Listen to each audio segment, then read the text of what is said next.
Hey everybody, it's Dr. Sam. I'd like to welcome you to my EyeClarity podcast.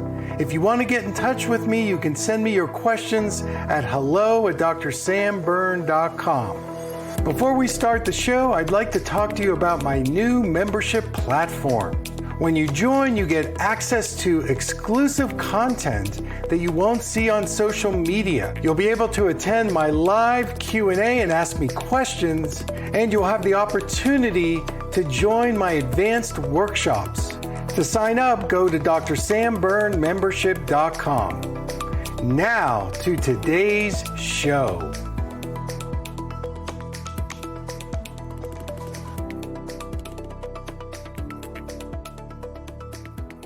Hey everybody, it's Dr. Sam. I'd like to welcome you to my EyeClarity podcast today. So I'm going to take one question. I'm so excited to talk about aromatherapy. You know, it's one of my passions. I've been studying plant medicine for many, many years. And I want to focus in on lemon essential oil. So lemon is one of those essential oils that's really versatile, but you have to be careful in how you use it. In fact, when you use any essential oils the first time, you need to introduce the oil to yourself in a very gentle and loving way. And that means what I like to do when I teach my classes, I recommend that you smell the oil first. You get an aroma, it goes in through your olfactory system to the limbic system. You're going to get an immediate yes or no. So if I had rose oil, for example, you'd smell that. For most people, it associates to the rose flower, it's heart opening. Whereas there's another essential oil I use called spikenard, and it smells like dirty socks. Even though it's a very shamanic essential oil, you can use it in the dream world. It's very relaxing. So, you know, you have to introduce yourself and see, first of all, is it a yes or a no? And so with the lemon, most people love lemon, you know, it's a citrus. And so with lemon, you smell it first, you get that first introduction. And then I like to do a test patch on my arm. So I use it on the inside part of my wrist, you know, the kind of below the wrist.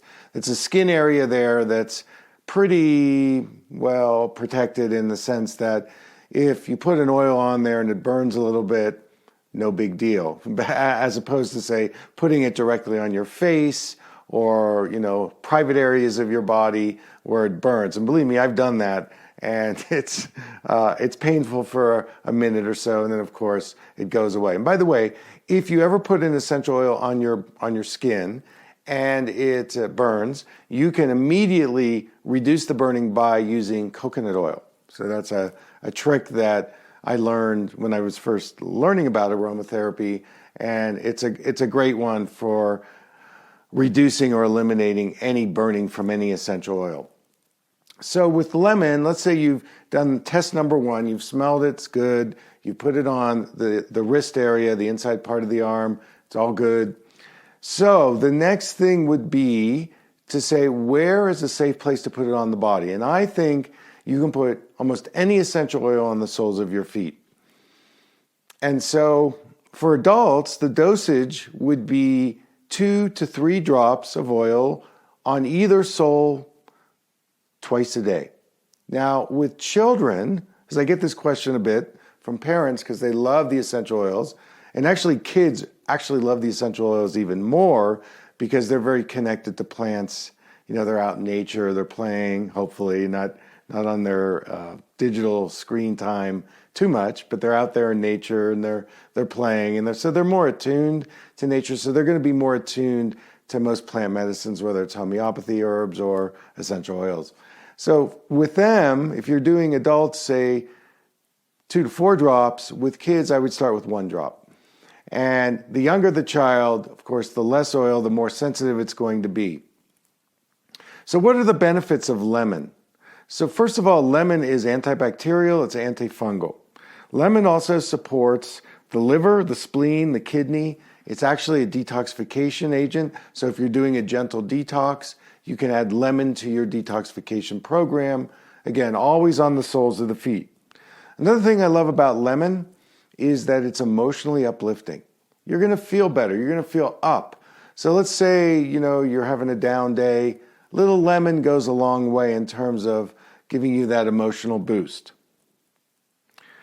So the last question that I get about the essential oils is carrier oils. Now, when I first learned aromatherapy, the school I was in was really extreme. We only used essential oils directly on the skin. And as I began to practice aromatherapy, I did observe that people had different sensitivity levels on their skin. And if you did get an organic carrier oil that you could mix in or use it, I have softened my perspective on it. So 3 carrier oils that I would suggest, and make sure they're organic: jojoba, aloe vera, or sunflower. These are 3 really compatible carrier oils that you can use with any essential oils.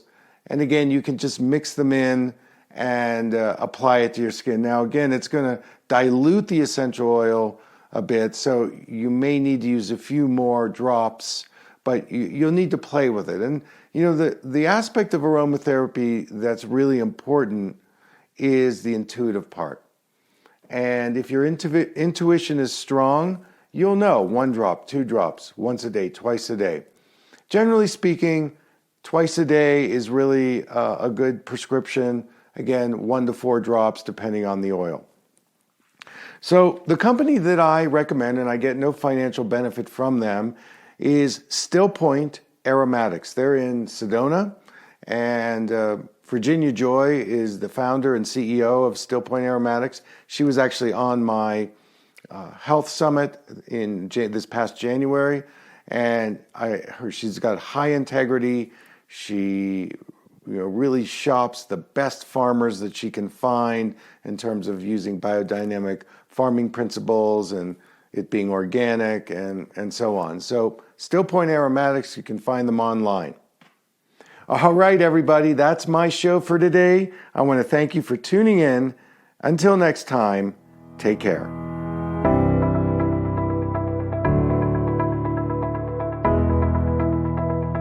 Thank you for listening. I hope you learned something from the EyeClarity podcast show today. If you enjoyed the episode, make sure to subscribe on iTunes or Spotify and leave a review. See you here next time.